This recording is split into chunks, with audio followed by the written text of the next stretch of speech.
All right, and we're back for another episode of Inside Sports Fantasy Football. It's Gerald Glassford coming right back at you here from Inside Sports Fantasy Football, the Lakers Fast Break, Pop Culture Cosmos, and Game Source. Thank you so much for being part of all of our great programs.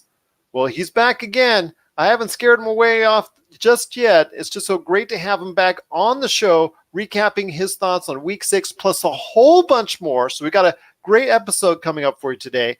You got to check out his podcast, the NFL Express podcast today, on every single major podcast format. It is definitely one of these shows that you want to listen to when it comes to a more detailed analysis of, the NFL, pro football, everything, the trends right there. And just want to tell you what, it's just great to have you here. It's a good man indeed, Mr. Chuck B. And Chuck, just so great again to have you on the show. Thanks for having me. I'm glad to be here. Well, I do have a message from Jason Dutch from Voice from the Underground, who usually is in the spot. He wanted to send some special message right now. He just did. He said, first, thank you, Chuck, for filling in.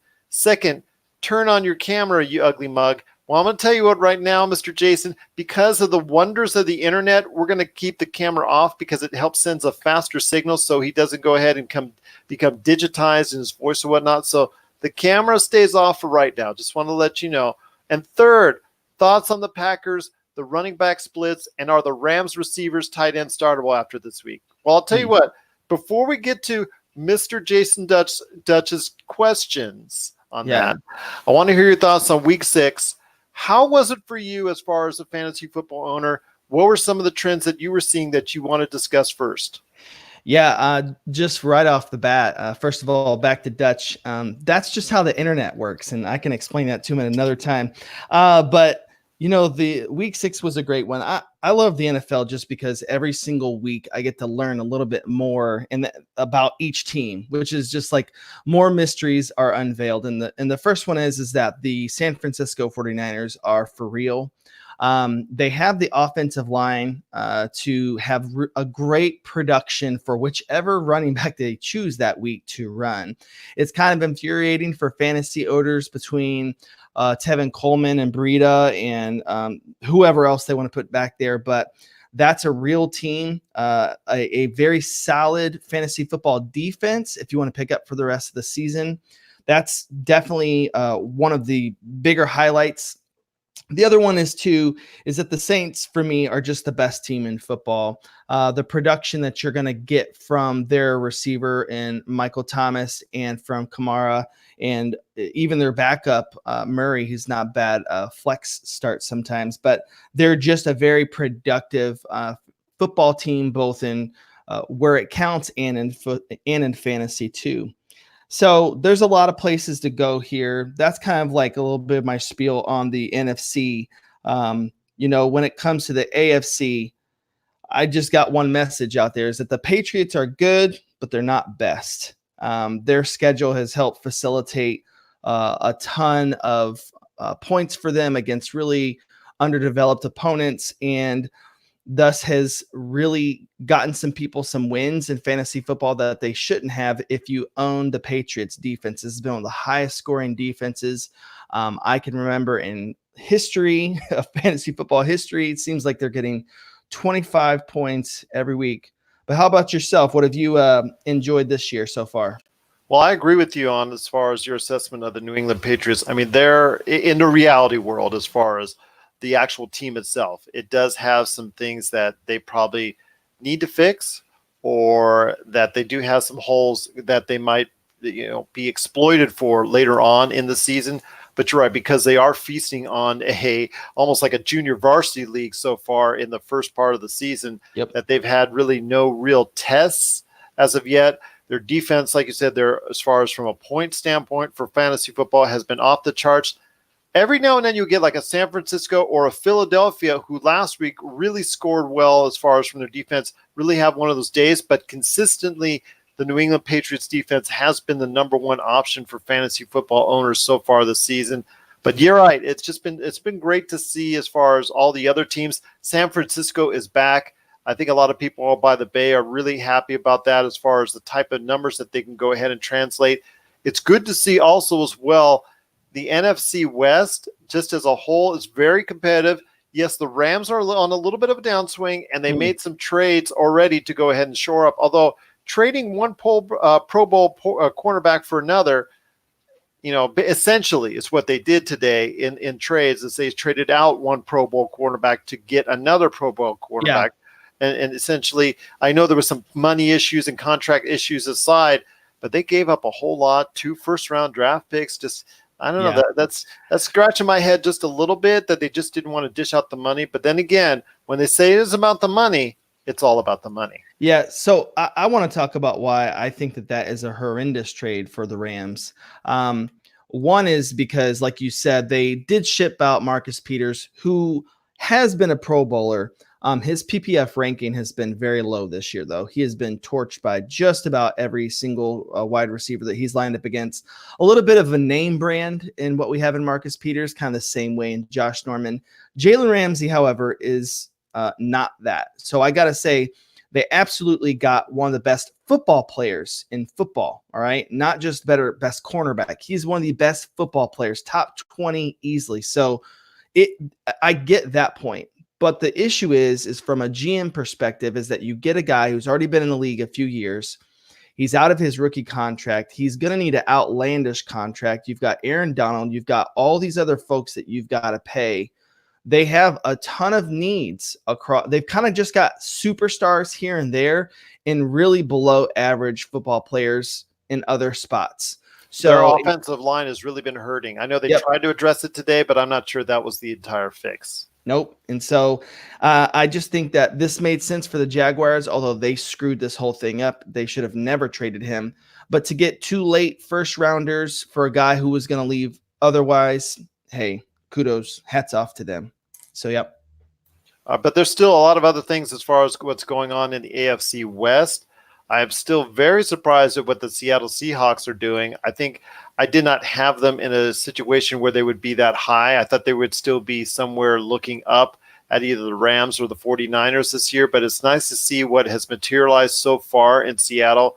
Patrick Wilson, he's getting a lot of MVP talk at this point in time. In fact, so much so that he's actually in some circles, not all, but in some circles, dethroned Patrick Mahomes as the leader right now in the MVP race. I know Vegas here has moved up his odds. I know a lot of people are actually just banking on him at this point in time.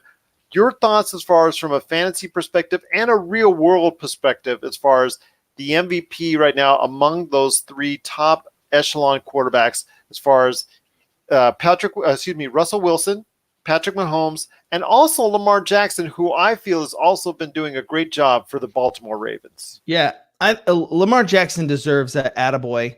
He's not up there with the guys that you mentioned. I don't think he's up there with the conversations of Mahomes, Watson, or Russell Wilson.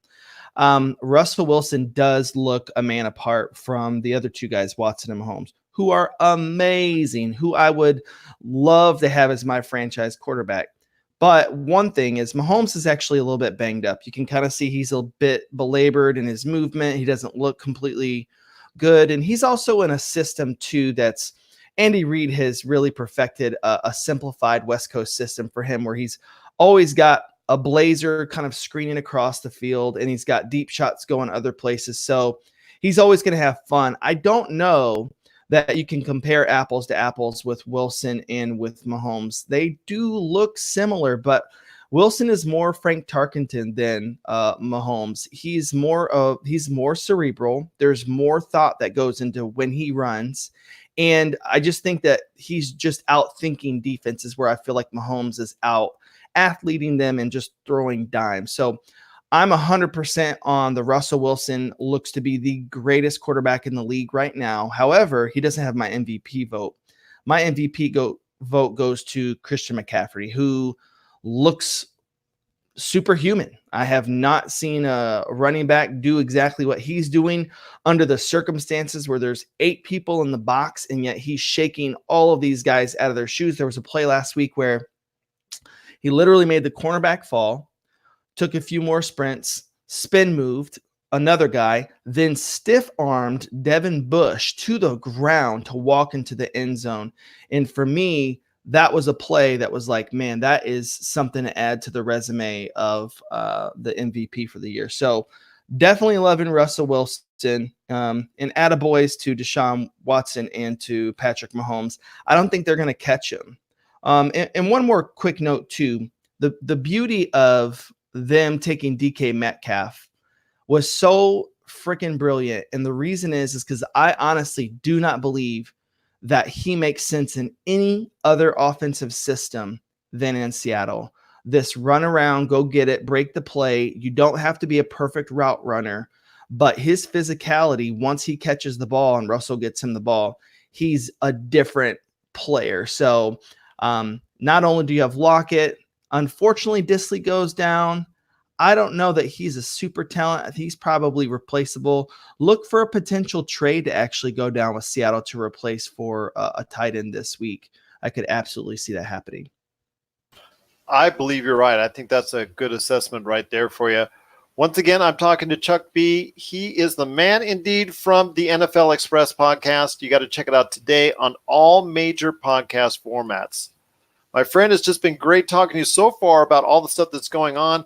I have one question I want to ask you as well. We were getting back to defenses because I said earlier that Philadelphia had a great week a week ago in week 5. Well, this weekend, not only did New England have another solid week and just is proving themselves to be the leader at this point as far as defenses scoring-wise, but we cannot forget the folks in Carolina because the Carolina Panthers also had a tremendous week.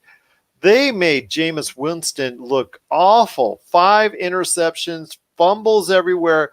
I mean, they scored 37 points without even having a really solid offense at all. So I ask you, my friend, if you see Carolina out there, or if you're interested in not possibly even making them part of somewhat of a trade, do you see them as a defense in that upper echelon, in that top 5, say, as well? The issue is Cam Newton. If Cam Newton is their quarterback, I don't like their defense. Cam Newton puts that defense in terrible positions. They get scored on when he's at quarterback. If Kyle Allen is back there and they're running a more methodical offense, they're taking deep shots. He's getting more than just one look or check downs. I like Carolina for the rest of the season. They do have to play some pretty high-scoring opponents, so you may want to have a backup defense to stream, but otherwise they're going to be somebody who's going to be solid, and Brian Burns has been an amazing addition. He was their first-round pick out of FSU this year, and people didn't know if he was going to be that super athlete that was going to take a year or two to develop. He has added instant pass rush to that defensive line and allowed people like Kuechly and others to just benefit from that. So, yeah, I like them. The other defenses that I like, and I'll stand by this, I think the Niners are the number 1 defense right now, simply because defensive line positions 1 through 4, which they run a 4-3 now, are all going to get to the quarterback by themselves. They need no blitz pressure, and they're just disrupting at every level. Quan Alexander at the linebacker, he's one of the fastest guys, cerebral guys. He's making plays everywhere. Sherm is super intelligent. Tart, Jimmy Ward, Witherspoon, those guys are just balling in the secondary. So I like them. But I actually like the Bills better than New England. The Bills have a legitimate defense that's going to fight any offense. Doesn't matter the caliber on yards, and are really going to buckle down. So I like them, and I also like the Vikings. Kirk Cousins also puts that defense in the positions, but those are kind of the 5: Panthers, Bills, Vikings, New England, Niners for the rest of the season. I was just going to ask you about the Vikings because you mentioned it. Kirk Cousins has been a hot button in so many ways, not only for fantasy owners, but with the players. In fact, someone lost their job in the NFL this past weekend because they said too much about Kirk Cousins throwing the football.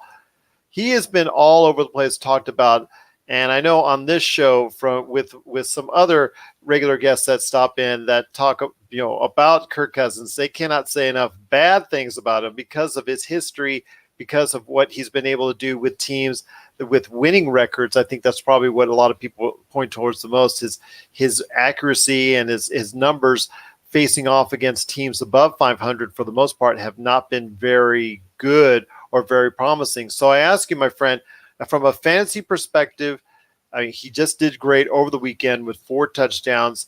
Is this sort of like a fool's gold? And do you expect more of the same from him? Or do you expect something different? Do you expect him to tail off as far as and go back to the kind of struggling, maybe just mediocre, or just the type of quarterback that's not going to be able to be something consistent for you long term? Yeah, I actually believe that he will return to that mediocrity. And there's 2 reasons. One is because they brought in an offensive coordinator who said that they basically were going to flip the script and just run the ball like crazy. Well, what happens from that? They do fairly well in the beginning. It really doesn't bode well for his numbers, but they look like a pretty intimidating team. Then they start to lose when people load the box. And then you have Diggs and Thielen calling out their quarterback. Matter of fact, Stephon Diggs went on to Adam Thielen's podcast to apologize. And so it's just created some turmoil inside of that organization. I don't like it when in mid-season you have to change your identity as who you are as a team. And that's kind of what the Vikings appear to try to be doing. They did it very well against my Eagles. I'm an Eagles fan. I got to admit, we got beat, and we got beat well. That's because we have a trash secondary. So that's that. But Thielen and Diggs are not going to do so well against better secondaries. They're going up against the Lions, I believe, this week. I expect a major drop-off. I expect Matthew Stafford to have a revenge game from what the refs robbed from him last night. So I don't like Kirk Cousins going forward. Irv Smith, who is supposed to be Rudolph's replacement at the tight end, has looked trash so far. Dalvin Cook looks great, but I don't trust Kirk Cousins to be in my top 12 as a QB moving forward. Jason Dutch from Voice from the Underground chimed in. He said that Cousins only had a good week because he played against him in 2 different leagues. So maybe that's the case. That's just the kind of luck that Jason Dutch has been having this year. So it's been very interesting indeed. But I'll tell you what, Chuck B, it's just been great talking to you about the fantasy football and all the things going on with the NFL. Are there any more thoughts from you about Week 6 in the NFL? Well, I just think in general, as we check in on the year, I think that is where I like to think about, the NFL in terms of the narrative in quarters or in thirds. And right now, as we're at that third, I think you can take a look at the Texans and the Chiefs. And anytime you have somebody who's on that offense, you're going to get some production. They're prolific offenses with very underwhelming defenses. So it's just going to be high scoring. You want to try to focus in and try to get matchups as we move down the line. Weirdly, the John Gruden experiment is working out pretty well, and no one's talking about it. Josh Jacobs is one of the most productive running backs in football. Darren Waller, one of the most productive tight ends. Tyrell Williams is quietly going to end up probably being a top 14 to 16 wide receiver this year. So there's a lot of value there. The Browns have disappointed everybody so far, essentially, except for Nick Chubb. But if you have any fantasy talk in OBJ or Landry or Njoku or whoever, you're disappointed. I'd stay away from the majority of this year unless they're going up against the Dolphins or Bengals. And gosh, if you bought some Lamar Jackson stock, lucky you. You good on you. You did a good job. He's going to be productive for a long time.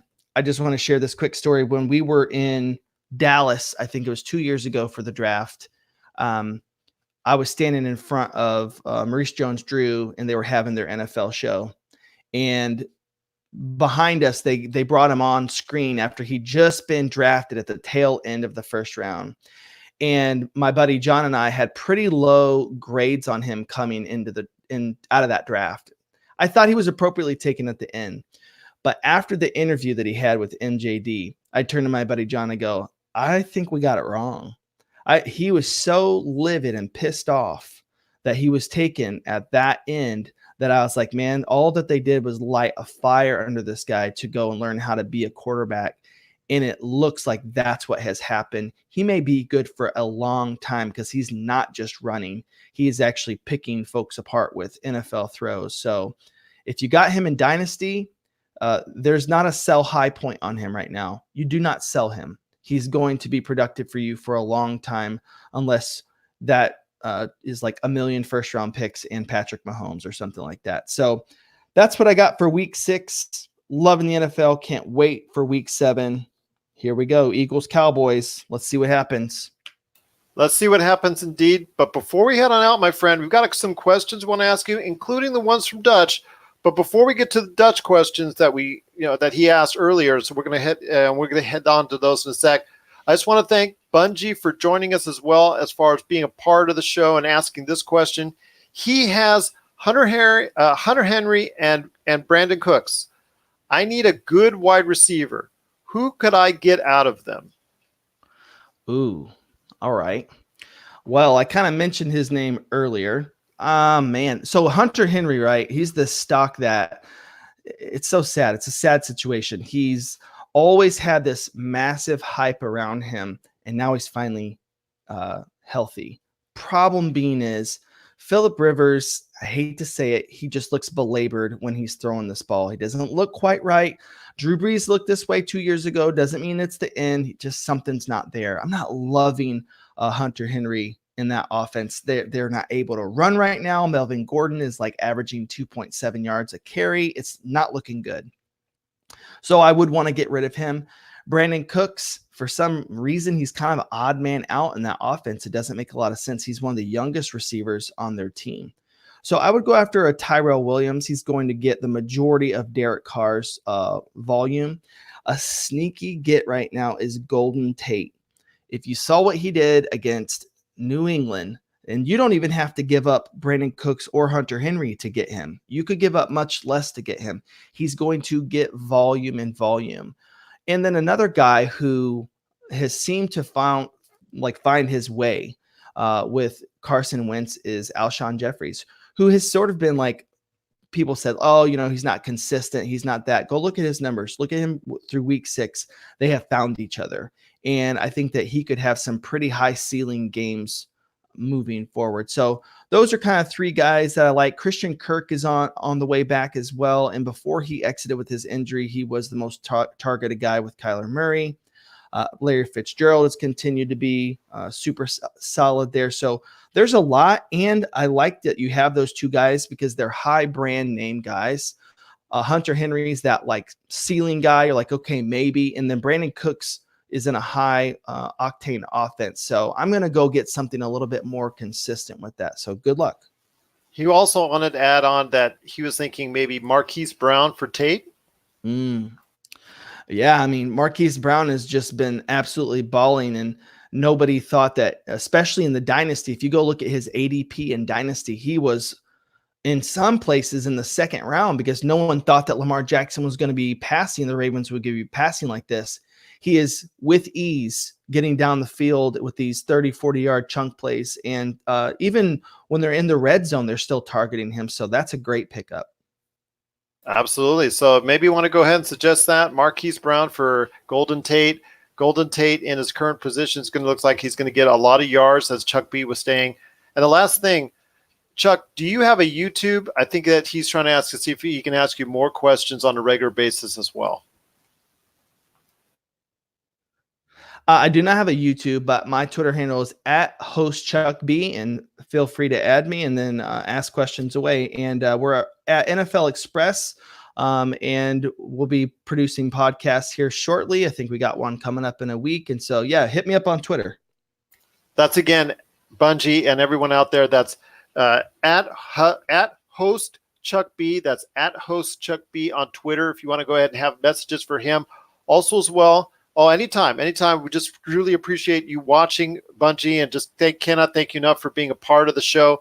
If you have any questions that I also can correlate as well, if you didn't get at Host Chuck B on Twitter, at Inside Sports FF on Twitter, or isfantasyfootball@yahoo.com. If anyone out there has any questions on fantasy football, I could send it out to any one of the people I've been correlating with on a weekly basis, whether it's Chuck B, whether it's Jason Dutch, whether it's Chris Ardieri, any of the guys that I talk to on a regular basis about fantasy football. We'll be glad to give you a chance. We'll be glad to give you obviously try to get the best answer for you each and every time when you call upon us. We truly cannot thank you enough for participating and asking those questions.